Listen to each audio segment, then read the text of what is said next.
दररोज एक प्रश्न घेऊन आपण मुलांसमोर येऊया, मुलांच्या कन्सेप्ट क्लिअर करूया.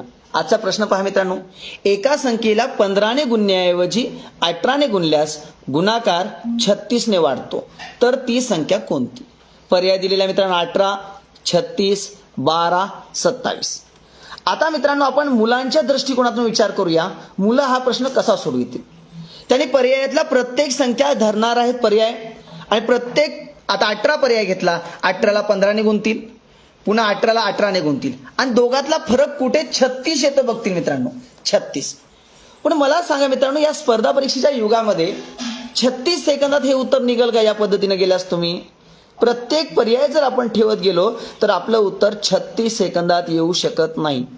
आणि आपलं ध्येय आहे की प्रत्येक मुलाला मित्रांनो 36 सेकंदात उत्तर यायला हवंच, स्पष्टीकरणासह. मग याचं उत्तर कसं काढायचं मित्रांनो? सर्वात महत्वाची गोष्ट आहे की या ठिकाणी की मित्रांनो गुणाकार क्रिया आहे, कधी कधी भागाकार असते, हे लक्षात ठेवा. म्हणजे या ठिकाणी एका संख्येला 15ने गुणायचं होतं पण गुणलं 18ने आणि तो वाढ झाली, कधी कधी घट सुद्धा होऊ शकेल. मग याचं उत्तर काही सेकंदात कसं काढायचं मित्रांनो? तर सगळ्यात महत्वाची गोष्ट आहे, गुणाकार क्रिया असली की मित्रांनो फरक लक्षात ठेवा, फरक वाढलेला असेल किंवा घट झालेला असेल, इथं फरक 36 आहे मित्रांनो, 36 आहे. बरोबर का बा? म्हणजे इथं वेळ वाया घालायची गरज नाही, 30 सेकंदाच्या उत्तर निघणार प्रत्येक मुलाचा. आज तुम्ही मित्रांनो उदाहरणं देऊन पहा, 100% मित्रांनो उत्तर निघणार 30 सेकंदाच्या आत. गुणाकार क्रिया मित्रांनो, फरक वरती लिहा, खाली मित्रांनो छेद रेषा वडा.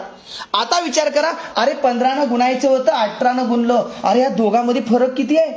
15ने गुणायचं होतं गुणलं 18ने, म्हणजे मित्रांनो 18 वजा 15 करा. बघा बघा साधी कन्सेप्ट आहे मित्रांनो. 36 फरक आहे, गुणायचं होतं 15ने, गुणलं चुकून 18ने, दोघातला फरक काढूया. बघा वर 36, 18 मधून 15 गेले 3 मित्रांनो. या 3 ना 36 ला भागा मित्रांनो, 3 1 3, 3 2 6, म्हणजे मित्रांनो उत्तर झालं हो. काय कॅल्क्युलेशन करायची गरज नाही, रिचेक करायची गरज नाही, काय करायची गरज नाही मित्रांनो, नो रिचेक, काही गरजच नाही या ठिकाणी. ॲक्युरेट उत्तर आहे मित्रांनो, ॲक्युरेट. खात्री करायची का मित्रांनो? आपण बघूया का खरंच बरोबर सांगतायत का सर?